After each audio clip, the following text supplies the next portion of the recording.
But hey, y'all. As you all are coming on, let me know where you're watching from. I wanted to spend some time with you all today. Quick pop-up live. I know I've been doing that a lot lately, but quick pop-up live, and I want to encourage someone. So as you're coming in, I want you to let me know where you're watching from. I want to tell you happy Valentine's Day. And I'm so excited to hop into the conversation. Let me close this really quickly. There we go. How y'all day doing? How y'all doing? How y'all doing? How are y'all doing? Hey, where y'all watching from? Let me know in the chat how y'all are doing and where you're watching from. And how's your Valentine's Day so far? Hey, Kay. Bronx, New York, and the same things from my Let There Be are already happening. Congratulations. I love that for you. Congratulations. Talaya says, look at God, caught another lie. I know the Lord he got it, right? Hey, from Atlanta. Hey, pretty TB Houston. I can't wait to meet with you next week. Yes, I'm looking forward to our session next Monday. I was just looking over some materials, so I'm looking forward. Hey, Charmaine. Hey, girl. It's good to see you in the chat. Charmaine and I went to grad school together, and back in the day. Tynesia, I hope I pronounced your name correctly. Hey, girl from South Carolina. Happy Valentine's Day. Shika, happy Valentine's Day from South Carolina. Hey, girl. Luxuries of Time, Fort Lauderdale. Hey, I hope it's sunny down there. Alero, Maryland. Hey, girl. Tasha. Hey, Tasha. Lakeisha. Hey, Lakeisha from South Carolina. How y'all doing? I hope y'all are doing well. This was totally an unplanned live, but it was just something that God just would not let go of. You know what I'm saying? You know how sometimes God will have you in a chokehold? I know we like to talk about other things having us in a chokehold, but God literally had me in a chokehold today. And I was like, well, I guess, you ain't gonna let me out this chokehold until I obey. So I said, all right, let me just go and obey, hop on live, come on and encourage the saints today and talk about this this thing that's I think has a lot of Christian women in a chokehold, right? This idea of God ordained spouses. And I want to just give my perspective on it. I want to encourage you because I know Valentine's Day is very tough for a lot of people. And I think it's important that we encourage one another, right? Sometimes we get the encouragement from people who are no longer in single, right? No longer in the trenches with us. And so they're like, wait on the Lord and do all the things, and he gonna bring you somebody while they laid up with thighs and triceps and biceps in their bed, and the Lord bless them, hallelujah, right? But then there are the rest of us who don't have nobody, and we roll over in a cold spot, and Valentine's Day is tough, right? Anything that reminds you of what you don't have is always tough. And so I want to be one from among you, a single woman, praying for my person who God may have for me, praying that, I get out these single streets soon. I want to encourage you because I am one from among you, right? I haven't made it to the other side. I still roll over in the cold spot at night, but this year is a different year. So if you haven't already, can y'all please like the video so we can get it started in the algorithm? Please. That's all I ask for your support is to like the video. So yeah, let me hop on in here. So let me give you a little bit of my story. Last year, y'all, was very, very tough for me. The last year and a half, 2021, August 2021 into December 2022. So all the while that I was doing a Let There Be challenge, all the while that I was building the kingdom and doing all the things, I was struggling. I was struggling mentally. I was struggling emotionally. I was like, I don't care about none of this. Y'all can have all of it. Right? Y'all can have all of it because I don't care because I'm hurt. You know what I'm saying? I don't have what I want. What about me? What about me? And I had to push through that. And so last year on Valentine's Day, I was heartbroken. I was heartbroken. I couldn't fake the funk. I was hurt. I was hurt because it was another year of singleness, right? It was another year that I didn't get my prayers answered. It was another year that I'm like, what's wrong with me? You know, God, I'm serving you. God, I'm doing all the things that you're asking me to do. And you out here blessing everybody else who ain't serving you. They don't care about you. Have y'all ever been there? That's me. That's my testimony, what I said, right? You out here blessing everybody else. They don't care. They don't serve you. I'm over here sacrificing, and you just turned a blind eye. You just cupped your ear as if you don't hear me, right? And he let me be in that funk. I ain't even gonna lie. I ain't gonna say he gave me some encouraging word. No, he didn't. He let me say what I wanted to say, right?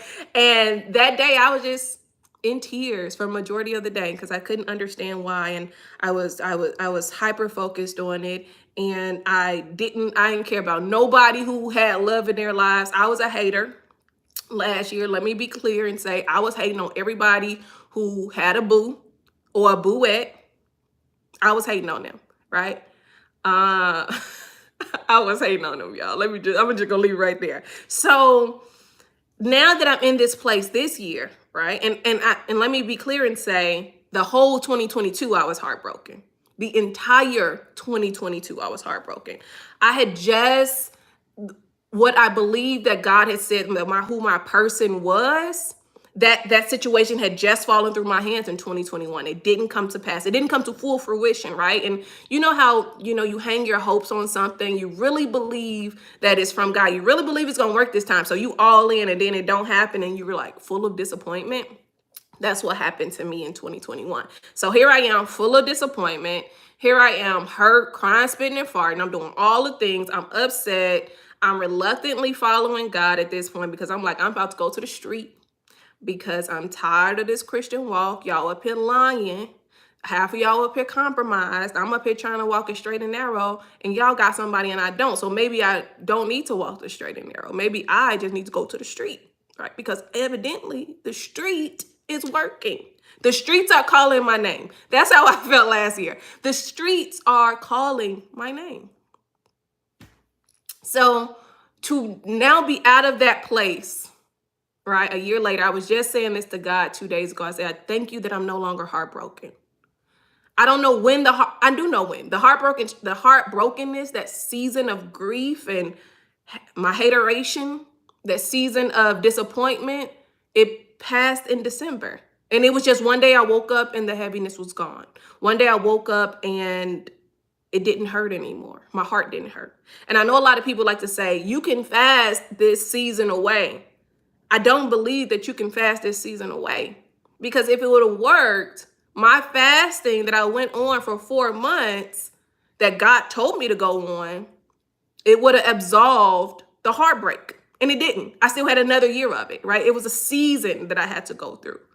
And it was hard. It was hard. I was mad at everybody who lied and said that, I can fast for this stuff to come to pass. Because the truth of the matter is, you can't make it come to pass with fasting. It's up to God. It's up to God. So with that being said, I want to talk about this thing called God ordained spouses. Last year someone asked me to talk about it, and I was being tested by what I believe. So I was like, no, in wisdom, I don't think it's smart for me to say anything. How many people know, like, sometimes it's just smart to be quiet, especially when you're hurt. So that's what I opted to do last year. I said, I ain't gonna talk about God ordained spouses because I don't know what I believe about it. I know it's this phenomenon on YouTube, and there are a lot of Christian women who I really believe are well-meaning, encouraging women to pray for their God ordained spouses. And generally it's not like pray for the spouse that God has for you. It's literally pray for the person that has let you know over and over again that they don't want you, but you're still trying to pray for them and believe God that this person is going to one day want you. And I want to talk about that side, right? Because I think it's problematic. It has tied up a lot of women's destinies. And I don't agree with it. I don't agree with it. We can't find that in the Bible. You can't find that in the Bible where someone has rightfully rejected someone else, whether in their words or in their actions, and God still, other than, unless you're the prophet who told him, to marry a hooker. But that ain't got, well, God told you 9 times out of 10 it ain't. But if he did tell you, stick to it, stick beside him.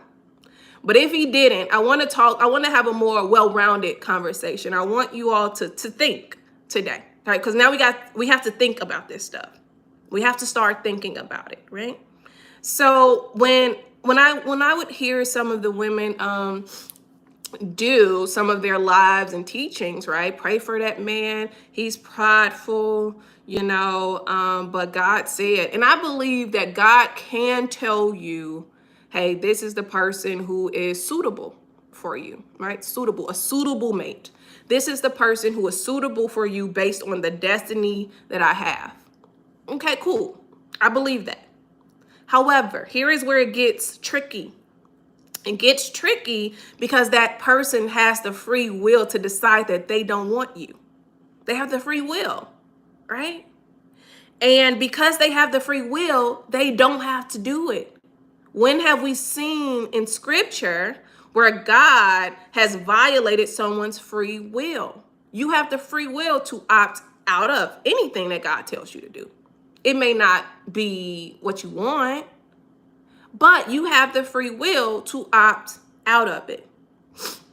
And I think that is the point where some of the Christian channels miss.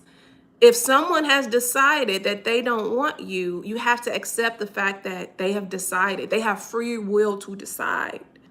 Just like we have free will to decide that we don't want to follow God. They have free will. But I see a lot of women telling people to just keep praying about it, and then it switches into witchcraft. What do I mean by that?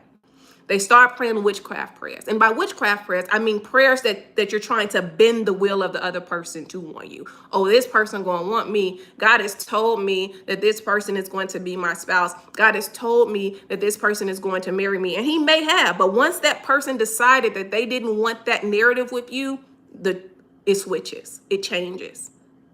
But instead of us as women, as believers, taking that and saying, okay, well, that must mean there is another, because surely God, my destiny is tied to me being married and bringing forth the kingdom. Surely my destiny, I need a spouse, I need help. Surely God, it's not good for that man of God to be alone, whomever you have for me, right? So pray about that. Not this man is going to want me. This man is going to marry me. I'm going to pray. That's witchcraft. You're literally praying your will onto someone else. That's not right. It's not right. And so when I was thinking about this today, I was thinking like, man, this idea, this concept of God ordained spouses has a lot of Christian women in a chokehold. It does. It has a lot of Christian women in a chokehold. And I know somebody might say, well, the women who may be talking about it, right? Their marriage came to pass because their person had decided to choose them before it was too late. That person decided to choose them, right? It came to pass because the other party agreed, right? And this is also teetering into the idea of like, well, I got a prophetic word. You may have gotten a prophetic word, right? That this is the will of the Lord. But what if it's not the will of the other person? You still want that? You still want someone to want you who don't want you? You still want to force a relationship with someone who has decided that you're not good enough for them, or they don't want that narrative or life with you? No. You're worth more than that. You're worth more than that, right? So let me take y'all, because I got scripture for what I'm saying to y'all about the narrative switching. I got scripture for you. Let's go ahead and go to Genesis 24. And this is when when Abraham is looking for a wife for Isaac.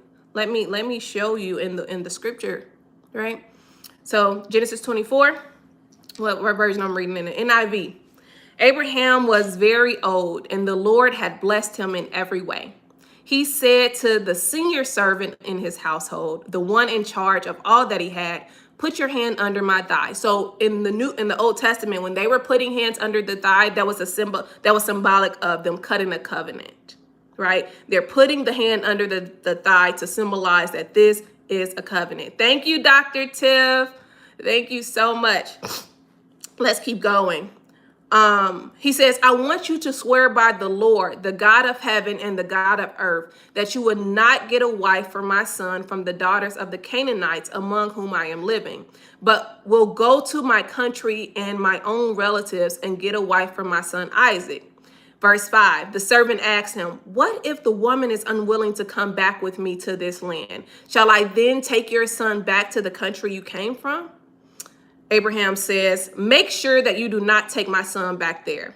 The Lord, the God of heaven, who brought me out of my father's household in my native land, and who spoke to me and promised me an oath, saying, to your offspring, I will give you this land. He will send his angel before you so that you can get a wife for my son from there. If the woman is unwilling to come back with you, this is what I want you to hear. If the woman is unwilling to come back with you, then you will be released from this oath of mine. Only do not take my son there. So if the person who you believe that God has spoken to you about, who he is ordained, right? God ordained. He's spoken to you about this person. Once that person decides that they don't want that, you're released from that. There is another timeline. There is another person, right? I don't want people to get caught up 20, 30 years. God, the Lord told me that this was my spouse, and this man has gone off and gotten married. And this person has gone off and, stopped talking to you. They don't even think about you, and you're obsessing over them. Now, you want to know why you still believing that? Because now, since the anointing of the Lord has lifted off of this person, the seal of the Lord is lifting off this person. Once they decide that they don't want it, now you're in deception because your heart is tied to it. It has to happen. God told me it was going to happen, and it was supposed to happen. But this person decided that they didn't want it to happen. So now you're in deception because God is already directing you to move. You've seen that this person doesn't value you. You've seen that this person doesn't want you. You've seen that this person has decided not to follow God, right? But you're still, because your heart is tied to it. Your soul is tied to a vain imagination. You're in the land of fantasy. And I'm not talking from a place that I don't know about. I've been in the realm of fantasy, right? I've been in a chokehold to fantasy. My heart, the heart that's deceitfully wicked, had me tied to a narrative that wasn't going to come to pass because the person decided that they don't want that. They don't want it. So for a year, I had to start doing this work, hard work, single work, crying, spitting, and farting all the time. I'm heartbroken. I got a spirit of heaviness on me now because I was tied to a prophetic word that I had received that did not come to pass, right? Because the person had free will. But I was also tied to my imagination. I had imagined a life together with someone, right? And I don't know why we're going this way, but it's probably for someone on here. I had gone into the realm of imagination and I've planned our life. And I knew, hey, this how gonna happen. This right? And ain't none of it happened. So now I'm let down. Now I'm in deception. Because I'm like, it gotta happen. It gotta happen. Now I'm praying. Well, I wasn't praying witchcraft prayers because I knew not to do that. But people start to do that, right? So I want to ask you all, right? Did God tell you? Did he really tell you that this thing was going to happen? And if he did, I want to encourage you to go back and ask them, is this still the plan? Because what I've seen on the internet, what I've seen, and it's heartbreaking, right? Because it slips into the realm of desperation. It's really heartbreaking. But what I've seen are other believers encouraging single women to hold on to somebody who don't want them. And I know it's hard, right? Because we think we the best thing since sliced bread. How dare someone not want me? They have free will. You choose that you don't want people all the time, right? You choose you don't want people all the time. And then we're heartbroken because we have rejected the new timeline. We have rejected the new path because we're still looking to this other path, right? And God's sometimes like, hey, I'm trying to move you to this next place. So that may mean that God may say, hey, it's time for you to leave your city. And you like, no, I ain't leaving my city. But the very person you're praying that God made to send you may be in that new city. But you know that Tyrone, who in your city right now, is the one. But Tyrone then went off and got with Keisha. And you keep saying, this is mine. This is mine. This person may have decided that they don't want that. And we have to accept that. And we have to be able to move when God says, okay, you've been praying for this thing. And he might not say your person is in a new state. He might not say that. But he may say it's time for you to go. If you stay, right, longer than you're supposed to, what if you're actually holding it up now? What if you're actually holding it up now? I couldn't understand last year, y'all. I couldn't understand last year where God would not allow me to date. And I don't got no problem getting no date. Let me just be clear. I have no problem getting a date. None at all. Right? But he shut me down. He was just like, no, not for a year you won't. And I'm like, excuse me. I'm up here trying to get me a boo. I'm up here trying to get married. You hear me? What are we waiting for? I've sacrificed my 20s. What are we doing here? So he literally shut me down. And I ain't gonna lie. Sometimes I still try to date. Like I would still go on this little dating website and I'd be swiping, swipe. And I'm not against dating websites. If you're busy and you don't have time to be out and about and you ain't going to the grocery store, you getting your stuff delivered from whatever delivery service, then go on a dating app. You know what I'm saying? Don't let nobody tell you you shouldn't be on dating apps. It's demonic. No, it's not. This is the current age that we live in. We live in a digital age. Your dating app can let you meet somebody, in another state that may just be like next door. I live next door to California. I may not meet somebody from California in the store in person. So anyway, back to the story. I was trying to go on the dating apps, and every time I go on the dating app, shut down, no matches. I'm like, bro, I'm putting my best game for like my best photos. And he's shutting it down because like I told you, no, that may not be the season that you're in right now, right? You may be in a season of healing. That's a hard season. I know we like to romanticize healing, right? Oh, God heal me, but healing hurts. Healing hurts. After the surgery, my brother, he had a serious knee reconstruction surgery, right? A major surgery. After, you get under anesthesia and they sew you back up, that process has been hell for him because healing hurts. So if you are in a healing season, you're going to have to endure to the other side. I've been in a healing season for a lot of seasons, right? A lot of seasons, more seasons. I've been healing more times than not. And I'm like, golly, how much more healing I got to do?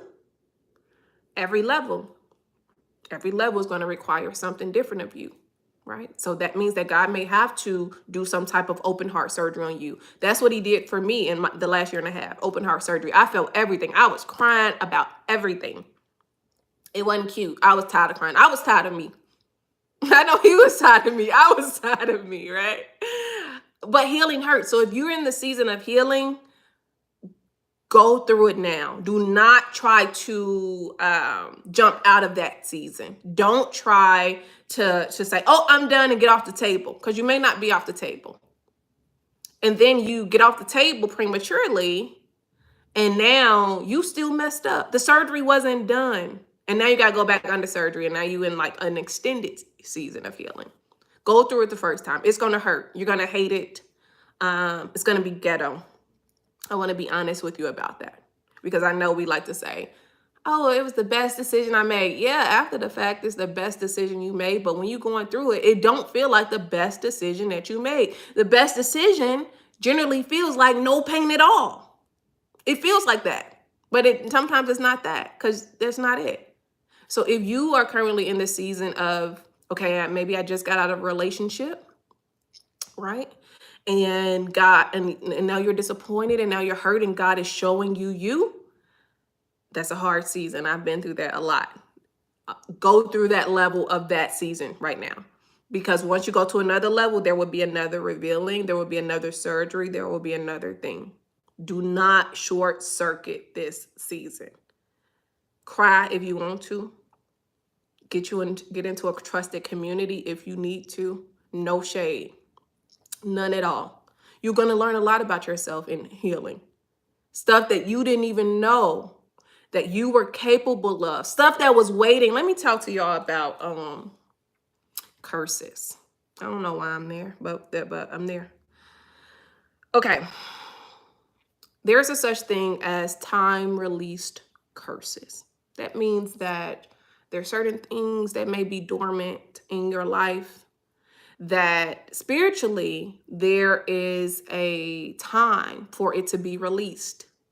So say, for instance, you don't go through the surgery right now, but God is like, I need you to go through this surgery now, because next year there is something that is time stamped to be released that will destroy you if you don't go through this right now. In our ignorance, right, in our desire to not go through it, we like, no, I'm not gonna go through this. My friends out here living, and let me tell y'all, I've been the person.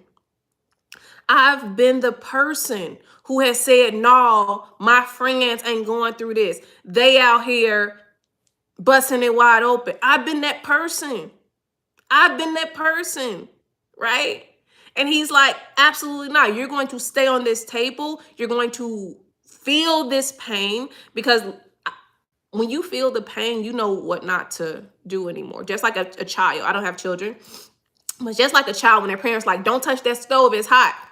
You get a warning, right? Don't touch the stove, it's hot. And the child don't believe fat meat is greasy, and they touch the stove and they get burned. Now they got a point of reference. That hurts. So when you go through the process and it hurts, God is trying to show you, and this is why you don't want to come back here. This is your point of reference right here. That pain, that memory of that pain will keep you, just like that child from touching the stove, will keep you from going back and doing the stuff you once did. So if you're in that season, this beginning season, your season where everything hurts, stay in it. I don't know when it's going to be over for you. But if you are praying for another person and you're never going to be perfect. You're never going to be all the way healed, because there's a level of healing that you do singly, and then there's a different level of healing that happens in relationships. But you want to do as much work as you can in this season of singleness, so that you won't have such a destructive experience in a relationship that you're praying for, right? That may mean getting into therapy. Therapy has been a godsend for me. And nothing is even wrong in my life right now, but I still go to therapy, because anything can go wrong at any point, right? But I also go to therapy because this is like a wellness checkup. This is a wellness checkup. This is preventative right now. It's not necessarily something that I need a prescription for, but it's something that I'm doing before I need the prescription. You know what I'm saying? So for all ladies, hey, for all you, I get it. And if you're at the beginning of this process, struggle through, go through. It's not going to be easy. It's not designed to be easy. Hell does not want you to meet whomever, God, will give you when the time is right. For the people who have been in the process for a while and you're in the middle of it, I want you to understand that the middle is the making. The middle is the making. I've been in the middle for about 2 years in the middle, right? Not at the beginning of my journey. I may be closer than I think I am right now, but I'm in the middle. I'm in the making of it. And one thing that God has been showing me in the middle is that I need you to be so secure in who you are before you get into something else. I need you to be secure. And I am pretty secure within myself. But there may be more things that I'm not even aware of that I don't know about me, right? God is literally me doing these lives and me doing all this stuff. This is new for me. I didn't start doing lives until the Let There Be challenge in November. I said I would never do a live. It's weird to me. I don't enjoy it for real. Well, I enjoy it now. But when I first started, just the thought of it was like, no. And even the messages that God is giving me in this season, totally new. I'm an academic. This ain't what we do. Not publicly, at least. So this is me being made into who God thought I was. And I'm like, all right, well, I can get made into it with somebody else. Nah, Brie, you can't. You need to have a clear foundation before you get into another relationship so you won't be shifted, right? So you won't be shifted when feelings of compromise come up. So you won't be shifted when, when tragedy or something comes up in the relationship. You need to be strong and you need to be made into what? A wife. You need to be made into that. You just didn't wake up. You don't wake up like this. I need to do the work behind the scenes for you. That means a lot, y'all. If y'all saw who I was last year compared to who I am right now, different person. Now, there's still some moments where I still be like, I'm still me. But overwhelmingly, I'm being made into somebody else. It's not comfortable.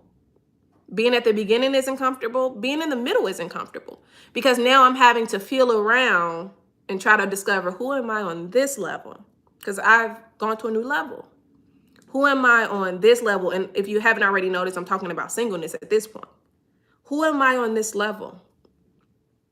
If you don't know who you are on this level, if you don't have a clear idea, you might risk what you need to learn, or you might risk not learning what you need to learn on this level. That's what I'm trying to say, right? It doesn't feel good because we want somebody there with us. Trust me, I know. I pray like, God, you see what I'm out here doing. I need help. I need a mate. I need a man that got to come on up so I can cry, spin the fart on the phone to him because I'm tired of talking to you about it. I'm just being honest, y'all. Sometimes you don't want to talk to God about it. You want to talk to your boo. And I be there sometimes, right? But it's just not the timeline. And what I know is that not only do we have to be prepared, but the world has to be prepared for the union. The world has to be prepared for the children. So I know we think it's about us, and it feels personal because we're going through it. But what I've learned is that even when you're trying to reach destiny, if you try to do something out of season, it's not going to work for you. It's not going to work, right? Because it wasn't the timing for it, right? So we got times, we got timelines. It wasn't the time for it. And because you tried to do it, snatch it prematurely, it's going to fall to the ground. It wasn't the time for it. God has no obligation to hold it up, right? He has no obligation to hold it up because you snatched it out of his hand. And I'm guilty. I like to snatch out of people's hand. I do. It's my money and I need it now, JG Whitworth. Like, what we waiting for? Let me go ahead and snatch it on out your hand. But I've also learned my lesson because I've touched the hot stove and got burnt by it, right? The waiting process is hard. And I'm encouraging you as one from among you. But what are you doing with your time right now? What are you doing with your time? Because your time is yours. It don't seem like it's a luxury. It is. But what are you doing with your time? Are you creating generational wealth? Are you working on yourself? Are you getting the rest that you need? Are you working out? Are you taking care of your health? What are you doing with your time?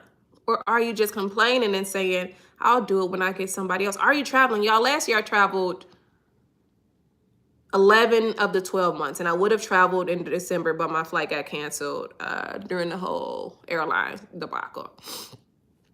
I traveled 11 of the 12 months. So when people used to tell me, and these my friends who got legs in their bed because they married, when my friends used to tell me, you need to travel more, and I would be like, well, how much more do you expect me to travel? I travel every month. I'm not hurting for travel. You hurting for travel because you can't do what you want to do. But I can. I'm not hurting for travel. I left the country twice within 30 days last year because I wanted to. This isn't a brag. This is me just saying, I've been maximizing my time. I've been doing what I wanted to do. I don't have children. And yes, God, I want somebody. But I mean, if this is where you're going to have me, then I'm going to have to maximize my time here. Right? Or they'll be like, well, you know, Bree, I don't know what they would try to encourage me because, you know, it's always difficult when your friends don't know what to say. Right? Generally, what they'll tell somebody who ain't doing what they're supposed to do, it ain't going to work on you because you're doing what you're supposed to do. Right? So their experience is limited. So my friends were like, they ain't had nothing to say. And I'm like, so the truth of the matter is that we are at the mercy of God's timeline. That's the truth. You, however you decided to get married, that's a different conversation for everybody. You got married in this timeline. You got married at this age. Some of the people I know, they kind of like, I shouldn't have done it. Some of them like, has some of them said I should have done it? Yeah, some of them like, I shouldn't have done it. And some of them like, you know, it was time. This is a good decision, right? So I got 50-50 match. I mean, a 50-50 weigh-in among my friends who are married, right? But the truth of the matter is, if you're trying to walk this walk, which is a narrow walk, it's not fun. It is a sacrificial walk. I'm at the mercy of God's timeline. I am at the mercy of heaven's decision about me. I know y'all, people like to get into this whole manifestation stuff, right? And if y'all know me, y'all should know clearly that I don't play around with no manifestation. It's new age, right? No, you're going to have to pray. You're going to have to pray the will of the Lord. Because you start manifesting stuff, you're going to manifest something. And it's going to work for you. You will manifest it, right? And this is how manifestation works. You can manifest, right? Because God has given everyone, he's given man dominion in Genesis. He never took it away. When Jesus came back, he came to restore our legal right and our inheritance. So people would say, well, if they're not believers, then why does manifestation work? Because they have dominion in the earth. He gave man dominion, whether they follow him or not. He gave man dominion. So they're using their energy, their legal right to manifest out of the will of God. So you can do what you can bring it to pass in your own strength, and you're going to have to maintain it in your own strength. And then you may find that you have brought something to pass that is short term because it wasn't the right time for it to happen. So God has no obligation to keep that up for you. He has no obligation to sustain that for you, right? Because you manifested it. It's idolatry. It's idolatry, right? So anyway, back to that. So we all are at the mercy of God's timeline. And we have individual timelines, right? I thought I would be married by 30. What's your age? Drop in the chat. Tell me what age did you think that you would be married by? Because I thought surely if it wasn't 25, it was going to be 30 for me, right? I thought it was going to be 30. It ain't 30. I'll be 34 this year. Rose said 30. Tasha said 30. Um, Shella said 30. Crystal said 23. Okay. 13 Whoopi said same, 25 to 30. Dr. Tiff said 25. See, 25, that's that age. And when we start getting, Charmaine said 27. Look, and when we get to that age, y'all know what starts to happen? We start to go into some type of metaphorical breakdown. I should have been married by now. I should have had this by now. What's wrong with me? Why aren't I married? Nothing's wrong with you. Nothing's wrong with you. It's not the right time for it to happen for you. Or, because there are two sides to this. Either it's not the right time, or there is something demonic holding you up. I said that one. There is something demonic holding you up. Something in your bloodline is speaking against your union. No woman in my family is married. All the women on my dad's side have either been divorced, they didn't get married until after 25 years with somebody, I don't even know, or they've never been married. I'm aware of the generational curses that are on both sides of my family. Both sides, white side and the Woodard side. Marriage is not a thing for us. That's spiritual.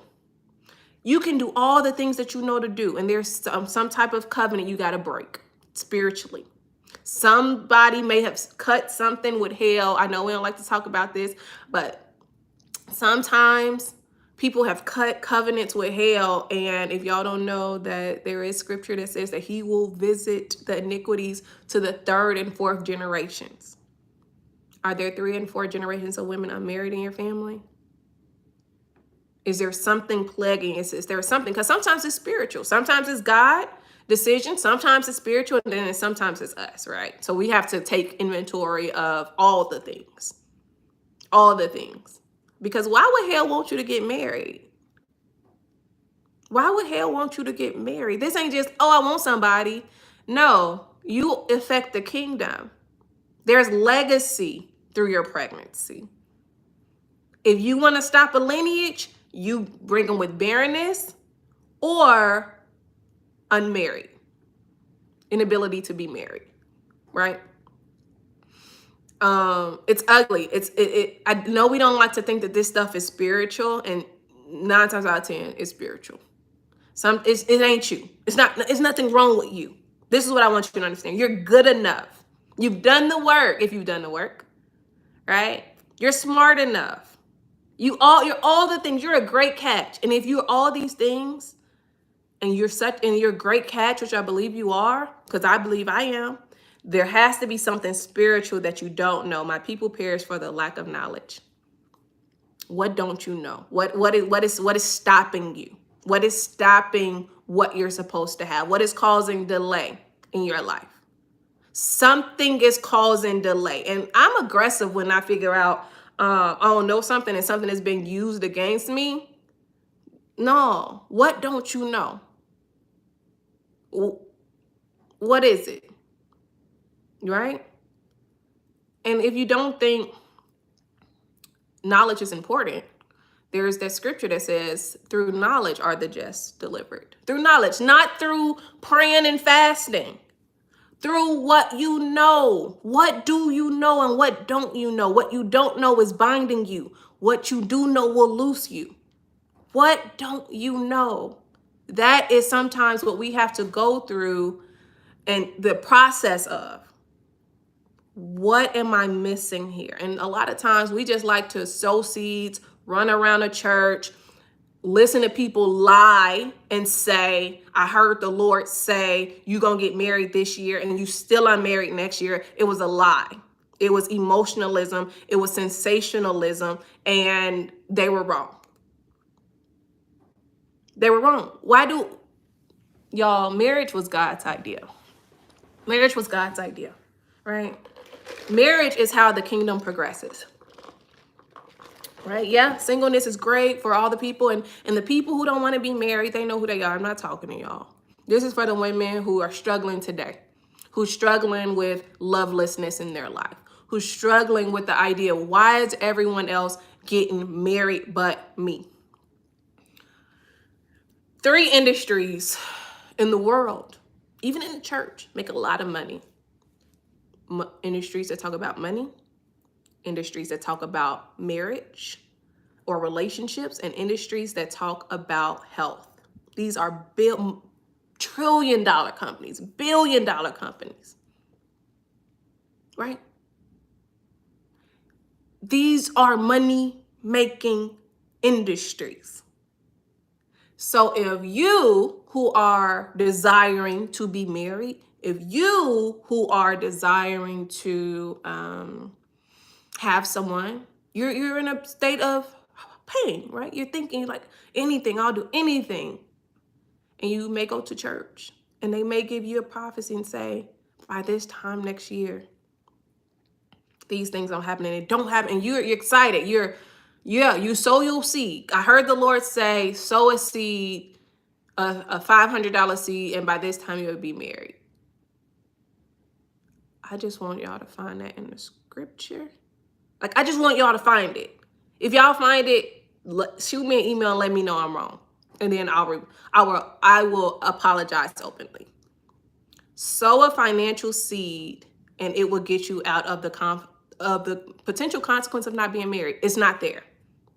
You cannot give money to override a potential lineage consequence. If that was the case, I would have been married years ago. It don't work like that. It don't work like that. These are people who are lying. It's not right.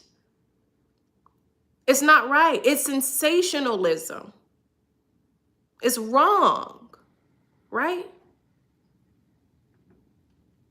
So Sheila said, I've noticed those who have been married also have parents who have been married 30 plus years, right? So you've seen marriage in the lineage. This is a generational blessing. You've seen it. This is not the thing that is hindering this lineage. So if we see 3, 4, 5 generations of people, my grandma was married 40 years, my mom and them, they was married, they still married, my sister, you know what I'm saying? This is not something that's being held up. Something is being held up when we don't start seeing that. Congratulations to your parents. 13 Wolfies, congratulations. That's amazing, right? So I was going to say something, but now I just forgot because now I didn't tinker it over into something else. What was I about to say, y'all? Holy Spirit, bring it back to my remembrance. Okay, ask the Lord, what is the holdup? Is this you? Have I not done something? Am I in disobedience? Have I not done something correctly, right? Has someone in my lineage not done something correctly? Or is it just not the time, right? I don't want us to keep focusing on what we ain't doing, right? So I know this, right? No shade to them. I notice a lot of people will be like, you need to get your credit together. This is believers talking to other believers, right? The married folks talking to the unmarried folks. You need to get your credit together. You need to get your money together. You need to start operating in purpose. These are the list of things that they start telling people. What I've started to do and said, I have an 807 credit score. I've saved multiple 5 figures. I'm in my career. I'm in my purpose. What say you now? Because we're so used to people who are not doing what they're supposed to do, and we give them that list. What about the people who are doing what they're supposed to do, right? We have to be honest and say we are at the mercy of God at this point. There is nothing you can do to bring this thing to pass out of season and still be in right standing with the kingdom.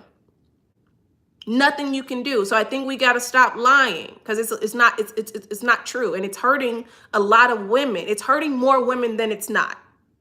It really is. It breaks my heart, right? Holy Spirit will tell you that's not true.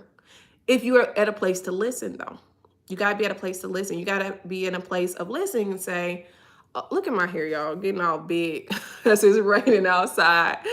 Um, you have to be at a place of listening. You have to be at a place to say, I want the truth. I want the truth. What is the truth? Is this my season or is this not my season? That's what I had to come to last year. Is this my season or if it's not my season? Yeah, I'm tired of being single. I'm tired. It ain't cute. I don't like it. It's ghetto. But is this my season or is this not my season? And let me pull up the story of Tamar in the Bible. I know we don't talk about Tamar a lot, but I feel being led to talk about Tamar. Do y'all know the story about Tamar, Judah and Tamar? Genesis 38. Okay, I'm going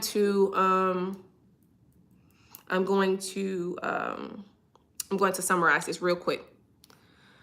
So what happens is Judah, who's one of the 12 tribes of Israel, he leaves his brothers, and at this point he's looking for a wife for his son and he goes, he's in another land, and he finds Tamar, who is his wife, who they select as a wife, right? Well, Judah's son he decides that he's not in right standing with God. So God kill him dead. Bam, you dead. After they marry, you dead. So now Tamar's a widow. Being a widow was not a favorable thing in the Old Testament, and also being barren is not favorable in the Old Testament. So by the Levirate law, what's supposed to happen for Tamar is that the next in line, the next of kin, the brother is supposed to marry her. So the brother's name is Onan. Onan knows that under the Levirate law that he's supposed to go marry her, but he also knows that, my brother just died, and now Tamar, in our mind, she's like this black widow. She done killed him. They got married, now he ended up dead. It's her. So Onan decides, even though he knows the law, that he's going to go sleep with her because he's been instructed by Judah to do it. He's going to go sleep with her, and but he's not going to spill the seed. He's not going to consummate, right? He's not going to get her pregnant. So he spills his seed on the ground. He ejaculates on the ground. Y'all know what God did? Killed him. Why did God kill him?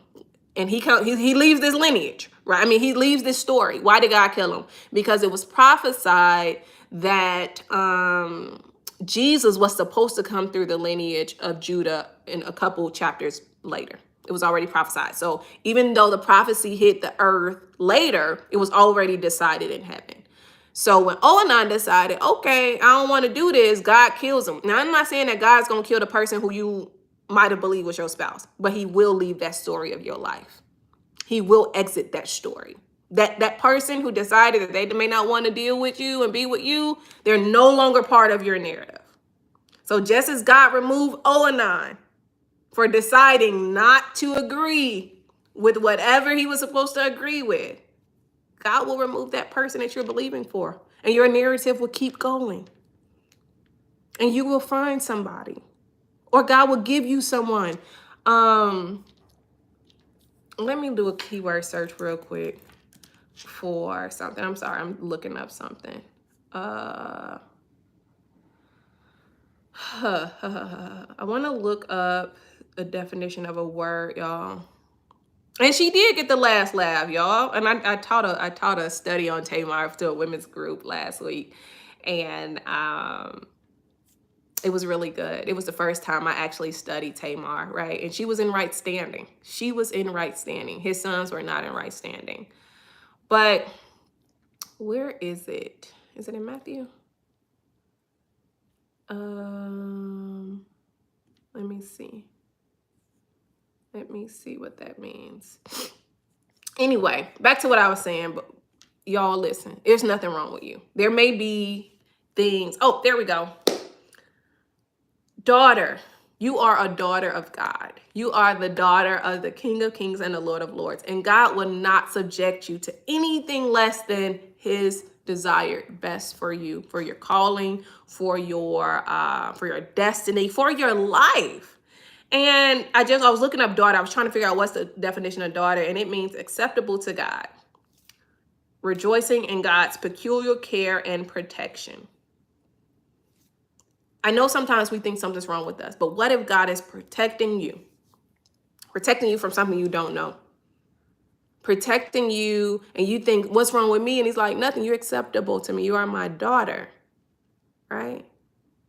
Sometimes I've known people get married because they're tired of being alone, but then it's really because they don't know who they are, and they end up getting married to someone who is not good enough for them.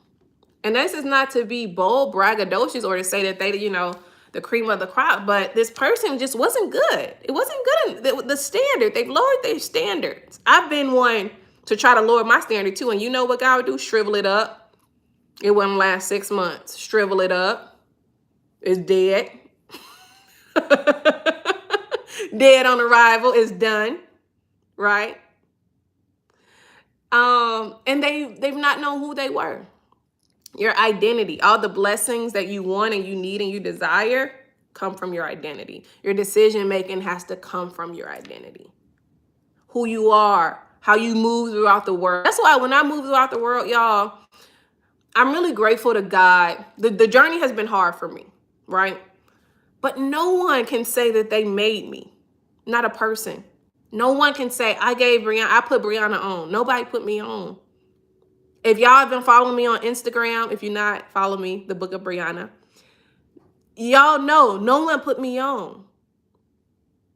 Nobody but God. God put me on. This YouTube platform, no one platformed me. God did.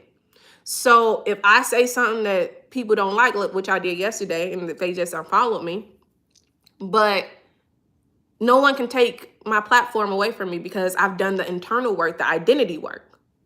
Since 2018, since 2016, the process started for me.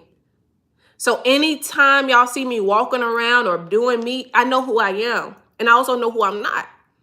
You'll never catch me doing certain things in public or on the internet. That's not who I am. I don't care if it's popular or not. That's not the standard for my life, and I'll never do it. It don't make sense. The math will never math, right? You have to do the identity work. And if you don't know who you are, y'all, you're always settle for less. And those are the I know so many people right now who are in destructive relationships. And I say, why are you still there? This person has clearly articulated to you that they are not for you. You married in a season where you may have thought that they were, your limited knowledge, or maybe you thought you already knew they weren't good enough for you, but you was tired of being single, right? And you was like, let me go ahead and marry them. And I'll say, why are you still there? And they're just like, well, I don't want to get a divorce. And I'm like, it was dead though. Your relationship is dead. You knew you shouldn't have married this person. This person knew they shouldn't have married you. So you stay because of what someone will say to you. You will stay with someone who would tear you down. You don't know who you are. You will stay with someone who will prevent you from reaching your destiny. You had a destiny before you got married. You were an individual. You mean to tell me that this is okay? This is okay? And they'll just be like, well, we have so much history together. That's all you have together. I've had to say this to myself. I've never been married, but I've been in relationships that had me in a chokehold. I ain't been in that many relationships. I've been in situationships that have had me in a chokehold. And I've had to have this same discussion with me. Why do you think you deserve that treatment? Why did you think you deserve to be cheated on? Because I told some people, when was this? Maybe last week, I did a live, and I, start telling my business. Because if I tell my business, hell can't hold it against me. Can't nobody tell it. I didn't already told on myself. I tell a lot of my business because I'm no longer bound by it. Anyway, when I was dating somebody, y'all, it is snowing in Las Vegas. I know you lying. It don't snow in the desert. Well, not in the valley, at least either. Anyway, when I was dating someone who was beneath the standard that God set for me, I knew he was. I'm just going to be honest and say, I knew he was. He wasn't good enough. And it wasn't anything naturally that told me he wasn't good enough. It was just, y'all know how you get this check in your spirit that's just like, no. I don't know about y'all, but immediately, 9 times out of 10, I know when it's a no. So I was getting to know him. My friends were in my ear like, you need to date somebody because you need to give him a chance. Your standards too high, you know, blah, blah, blah, blah, blah. Right. And these my friends, I believe they had my best interest at heart. They was tired of me being a single friend. They wanted to celebrate me, all the things. I knew they was wrong. But me, like, maybe y'all right. Maybe y'all know something that I don't know. So let me go ahead and get this person a chance. The whole time, y'all, the whole time, the Holy Ghost is saying no. No, and he don't give me a reason, right? Because he ain't gonna give me a reason. It's kind of like, do what I said. The answer is no. So the whole time he like, no. And I'm kind of like, what's wrong? So now I'm trying to investigate, like, well, what's wrong? Why wouldn't this dude? I mean, he seemed average. He seemed good enough. I mean, he cool. Why not? He just told Spirit the whole time, no. Y'all, so this man of God, he knew he was out of his league too. This is what I found out later. Even his it's so wrong when your family say you're out of somebody's league. So I meet his family, and everybody's shocked. His family is shocked that we're dating. And I'm like, dang, why your family shocked that we dating, right? So I'm not saying this, but I'm like, okay, Brianna, it's starting to come to the forefront. You know you ain't supposed to be dating this dude. But I'm still in it. I'm still in it until I wasn't. So, y'all, this man of God went ahead and went and slept with somebody else while we still together. Me. The person who knows that I'm settling, right? I know I'm settling. Spiritually, internally, I know I'm settling. But he had the audacity to go ahead and sleep with somebody else when I'm settling. That was my thought process there. So he go ahead and sleep with somebody else, y'all. It wasn't nobody but God the way I found out, because we was dating long distance. We was dating long distance, and he sleep with this girl. And so prior to that situation, me finding out he cheated, we had a discussion about keeping in touch with your exes. I don't care what nobody else do. If you and your ex have slept together, y'all don't have kids together, y'all ain't got nothing to talk about. Why y'all still have something to talk about and we're together? What y'all got to talk about?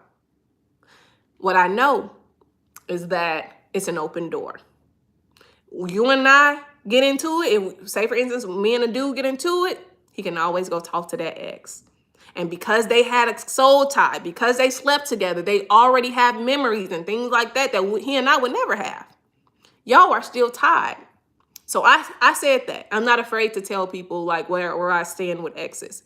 Because we don't need to give room to the enemy. What y'all still talking about? Hey, big head, for what? Anyway, so I thought we had an understanding. Only I had the understanding though, y'all. I'm only gonna have an understanding because the girl he slept with was somebody that he had like a situationship with earlier the year before we met. So we met around July, and her dated in March. Okay, so let me keep going with the story. So he sleep with her. Now, y'all know we in 2 different states. I'm in Vegas, he in another state, right? And he sleeps with the girl. Y'all know how we be Inspector Gadget. A woman, my daddy always say that my mama could have found Osama bin Laden if he wasn't already dead, because it's true. We are going to investigate, honey. If I need to find something, I'm going to send the information to my friends, and we're going to find out. We're going to be the CIA. So he and I weren't public during this time. And apparently, you know how you may not be public, but you may be liking somebody's picture, or you may comment on somebody's picture or whatever on Instagram. That's what we were doing. And of course, the girl who's seeing this is like, let me click her comment and let me see. So at one point she saw that he was in Vegas. Even though we never posted pictures together, even though we weren't public, we gonna find out. She clicked my comment, so I was in Vegas, start putting 2 and 2 together. Okay. So she don't tell him no. She don't tell him. Y'all, why Why is this girl my cousin's best friend on my daddy's side? She know who I am. The girl knows who I am because she knows the white side of my family. I have my father's last name. She's clicked, well connected with the white side of my name. She knows who my cousin is. That's her best friend, so she knows who I am. But that don't stop her because she like him. She like him. They ended prematurely for whatever reason. I never even tried to find out. So they ended. She was obviously upset about it, whatever reason. It's her prerogative to feel that way. So she bides her time. So him and I hit a rough patch, right? We hit a rough patch around the holidays. And for some reason, the Holy Spirit, I started to suspect something, right?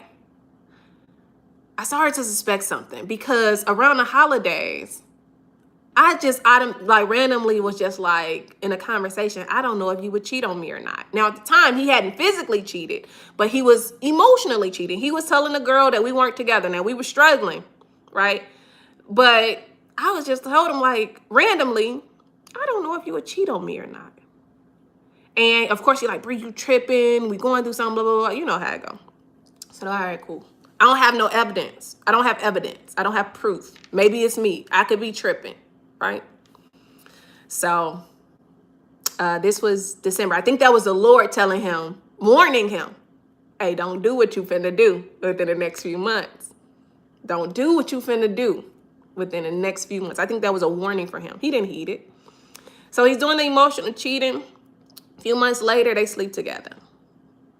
All hell broke loose at that point. So that night, y'all, the night they sleep together, I have a dream. Because I'm going to tell you, if you are his child and you are living the way he going to tell you, he going to reveal it to you. I had a dream that he cheated on me. So I wake up out the dream and I'm like, you tripping. You tripping. You tripping. You've been hurt in the past. Right now I'm trying to rationalize it away. You've been hurt in the past. Y'all ain't doing too well right now. This is your subconscious. This is your past trauma, right? So I don't say nothing about it. He texted me that morning, which was uncharacteristic, like to text me so early in the morning. I'm not thinking nothing of it. I'm just like, all right, okay, whatever. Y'all, so 2 weeks later, I found out that he slept with this girl. Let me tell you how I found out. It's such a good story. I find out. So my cousin, as I told you, the girl is my cousin's best friend on my daddy's side, right? So apparently the girl, after they little swap, whatever they did that night, it was Super Bowl weekend. So what happened? So they do what they do.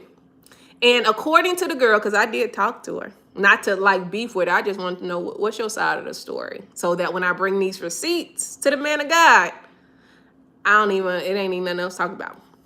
So according to her, he had told her that I always spill the tea on myself. I don't tell on nobody else but me. So let me tell y'all. So after they do whatever they do, according to her, it was late at night. Now, I think this was kind of a lie because he didn't sleep like, he was a light sleeper because he was a former military. So I knew that about him. Light sleeper, didn't really sleep through the night. We had several discussions about it. Part of the military training, whatever. So she says that he was sleeping, the phone started buzzing in the middle of the night. So she wake up and she's reaching for it. She think it's her phone. It's going off. She think it's her phone. And she grabs the phone and she looks at it and she sees me on the screensaver. This is her story, not mine. She sees me on the screensaver. So immediately she mad. Throw the phone at him. You told me y'all weren't together. No. So now they into it. Blah, blah, blah, blah, blah. They getting into it. So in the middle of the argument between them, and this is his side of the story, he says, and she was like, yeah, and I know who your girlfriend is, and I'ma tell her. So now he shook. He shook because he don't know, how does she know my girlfriend when she lives on the West Coast? How she know? So at this point, she blackmailing him for 2 weeks. Got him by the jewels, family jewels. Got him by the jewels, right? Blackmailing him for 2 weeks. I'ma tell her, I ain't gonna tell her. I'ma tell her, I ain't gonna tell her. Right? Yeah, he shook. He shooketh. This man's scared. He's scared. So got him about it, you know what? And so apparently she get mad. One day he don't do something she want him to do. He say, whatever, I don't care. I'm tired of being blackmailed. Instead of him coming to tell me first, she got me the information first. So she tells my cousin. My cousin, being my family, has an obligation to tell me. No matter, we family. Bring me the story. Just tell me, this is what's being said. Okay. My cousin hit me up. She tell me what's going on. And I'm like, she like, yeah, I need to tell you something about such and such. And in my mind, I'm like, you should know that I'm with such and such, right? Because we're not public. And only my inside crew should know. So I knew she wasn't lying. So I'm like, all right, you know, when we get on the phone, she tell me that, you know, he slept with my best friend, blah, blah, blah. And I'm saying, okay. I said, well, I can't bring this to him without proof. I need receipts because I'm a researcher. I want the facts. When I bring you something, I don't want no hearsay. I want to know time, place. I need evidence. Bring me the evidence. So she said, ask her to send me receipts. So now my cousin in the middle of it. I don't want my cousin to be in the middle of it. This is me and him, but I also need to talk to her. So I said, ask her, can I call her? I'm not on no dummy. That's not my character. That's not who I am. I just need to have a conversation. She said, yeah. So she gets the number. I call the girl. I ain't spoke to him yet, y'all. I haven't said nothing to him yet. Me and him still texting. Like everything's all right. We still texting. Get on the phone with her. Me and her on the phone about an hour. So she telling me, she giving me the background story. I didn't know, I'm so sorry. And the Holy Spirit said, she lying. She knew y'all was together. I ain't say nothing though. I ain't gotta reveal my source. I know you lying. I know you lying, but it's all good. Let's get on the phone, all right? Because I need the story. So she telling me the background and how they met and all the stuff, right? She telling me the background, yeah, and we did this, and then it fell apart. And I'm thinking to myself, I don't care about the background from this time to this time, from the time that we were together, what went on, right? So, but I gotta let her talk, because she gotta get it out. She gotta get it out because she hurt. She hurt because, one, it ended. And as she was talking, y'all, I knew this girl likes him so much more than me. Because internally, I told y'all, I knew that I was settling. It was my fault. I knew I was settling. I went into that settling, right? Holy Spirit already told me, nah, this ain't what you want to do. But me, you know, still jump on in, all right? Listen to my little friends. So she telling me the story, and she hurt behind it. I mean, she hurt her own feelings knowing that she got into a situation with someone who was with somebody else. But her feelings were hurt nonetheless. So I'm listening to her. She's telling me the story, and I had to interrupt her because she's telling me a lot. Because she's like, I thought God brought him back around, and you know, he was talking about God so much, and I just had to laugh because I'm like, half the stuff he was saying to her, I was saying to him, right? Half the revelation and all the things that he was dropping to her, them are my words. That's my revelation. That is what I sacrificed for. So I'm like, So I know you ain't lying now. I know you ain't lying. No, I ain't record the conversation. I'm gonna get to what happened, how he found out. So she telling me all this stuff, and I had to stop her, and I said, hey, from this month to this month, that's how long we've been dating. What has been your interaction? She told me, yeah, we slept together twice. Okay, that's news to my ears. Right? We slept together twice, and he told me that y'all were no longer together, and we were supposed to be working on us, blah, blah, blah, blah. Okay. I said, well, I can't just go off of your words. Do you have any evidence? She said, yeah. Sent me receipts, text message receipts. Sent me DM receipts. Now, you know, on Instagram, if you DM something and you don't want somebody to see it, you can erase your message. That's what she did. But the Holy Spirit will reveal to you. He filled in the conversation for me. I don't have to see what you erased. I know what you put in there. I'm not dumb. Right? And the Holy Spirit ain't gonna let me go out like that. So I see the receipts, the missing messages that she sent, and the Holy Spirit filled it right on in for me. So I'm reading the receipts. I'm seeing this stuff. They did. I don't know if they slept together twice, but they was together. They should have never been together, not one time, right? So he flirting with her and all this flirting and stuff, and the flirting started around Thanksgiving time. When I meet y'all, the flirting started Thanksgiving weekend. Y'all know where I was Thanksgiving weekend? At his mama and daddy house meeting his family. Meeting his family. So you up here flirting with somebody else when you have just flown me from the West Coast to the Midwest to come meet your family. Your mama loved me. Your family loved me, and I loved them. So I'm in your house, in your parents' house, kikiing it up with your mama, and trying to learn how to make your favorite cake. Yo, if y'all don't know, I don't know how to cook. I don't know how to cook. Yeah, I got flued out. I don't know how to cook. It doesn't interest me. I would much rather hire a chef. Okay? So I'm up here awkwardly holding a mixing bowl with a with the little whatever, not the whisk, but the motorized mixer. And I'm up here learning how to make your favorite cake with your mama. Awkwardest thing I've done. I read books for a living. I type on a computer for a living. That's what I know how to hold. Not no dang on mixing bowl. Okay? So I'm up here doing it for the team. I am doing it for the team, and you up here DMing this girl on the interwebs. Okay. So, all right. I'm just being honest, y'all.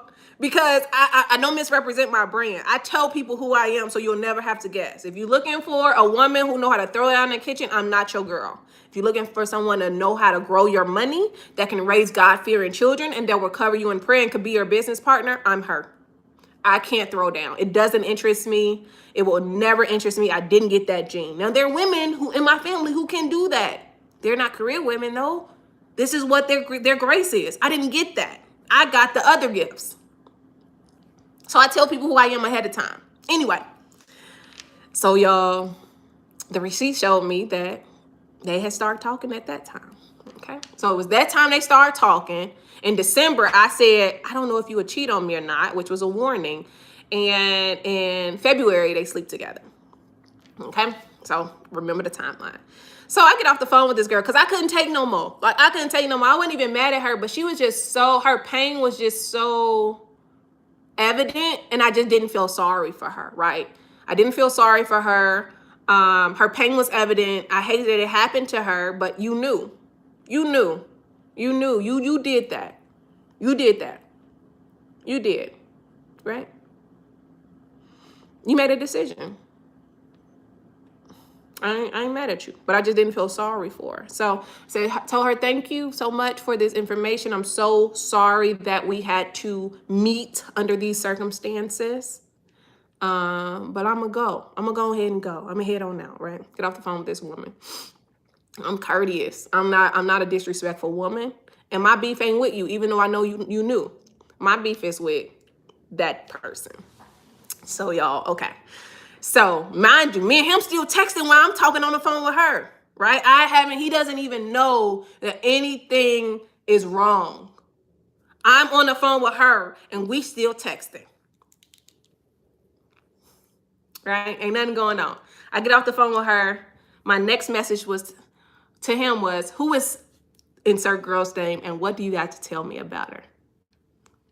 I can just imagine the look on his face, the heart that drops in your stomach at the mention of the girl's name that I don't necessarily know, but now I know because I got a name, right? The heart drops. The man says, let me explain. He texts back, let me explain. What I did, start forwarding receipts. Before you explain, I want you to see the evidence against you. I want you to see the evidence. I don't care how you twist it, because at the end of the day, there is evidence that should not exist. Right? Forward him the receipts. I said, give me a call. That man didn't call me until late that night. Now, this is happening at like 11 o'clock in the morning, right? He didn't call me until 9:30, 10 o'clock. And y'all know I go to bed at 8 o'clock. So I'm already going to bed. I'm already in the bed. You called me that late thinking I wasn't going to be, still turned up? Nah. You're right. I present you the evidence. Here's the evidence against you. I don't even want you to lie. There's evidence against you. So he just apologized. I'm so sorry. I'm so sorry. And I said, I know you are. Because at this point, now I've had an experience with cheating in undergrad, right? My ex, we would cheat on each other. You cheat on me, I cheat on you. We cheating, right? That was before I knew who I was. When I did the internal work to figure out who I was, I'm not a woman who can be cheated on. I am not a woman who can be cheated on. I know that. So it was at that moment I knew it was over for you, over for him. And it was at that moment he knew too. So he's apologetic. And I ain't trying to hear it. And I'm very, now my heart is removed from, I'm removed from it. So now I'm talking with my mind. My heart is not in this thing. My mind is in it. So I'm like, what was it? What drew you to this person? Because I also know that because I knew that I was settling, I could have contributed something, and I don't want to contribute again. So I want to know, basically, what's your perception? Because I could have been doing things because I knew you weren't good enough, or I didn't feel that you were good enough for me, right? I could have been doing things that I wasn't even aware of subconsciously because I knew I was settling. So I asked him, what was it? What was it about me? What was it about her? You know what I'm saying? Because I know that I'm not always, innocent. I can be throwing pebbles and I don't know, but this man threw a boulder, right? Your cheating was a boulder. So he didn't give me nothing. He was just like, she was having sex and you weren't. I said, what? He said, yeah, she was having sex and you weren't. And I said, before we got together, before you flew out to Vegas and asked me to date me, I told you the walk I was on. I gave you the opportunity to exit stage left before you got into this with me. If y'all don't know, I practice abstinence. And it's not just because the Lord says it. It's because y'all know what happens when you start intertwining with somebody. You get dumb. As my mama used to tell me, you get noodles for brains, right? I don't want noodles for brains. I don't want noodles for brains anymore. I want to be sober-minded. So I already know what happens when you get some loving. You get dumb. You get stupid. Okay? You get wrapped up. You're caught on up in the sheets. And I ain't trying to have that. I also notice that when I wasn't practicing this walk, I wasn't operating at full capacity.